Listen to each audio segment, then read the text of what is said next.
Ya Ali Madad. Al-Waiz, Abu Ali, Waiz number 34.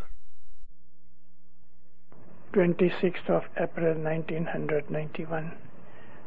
Waiz in North Jamaat Khana of Calgary.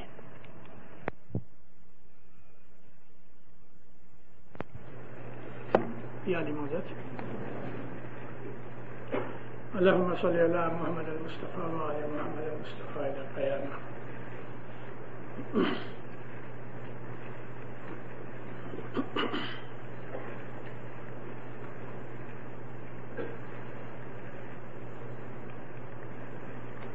Jire Raja Kaya Chekupo Manche Kasturi Tene Sat Panthano Dhakan Dije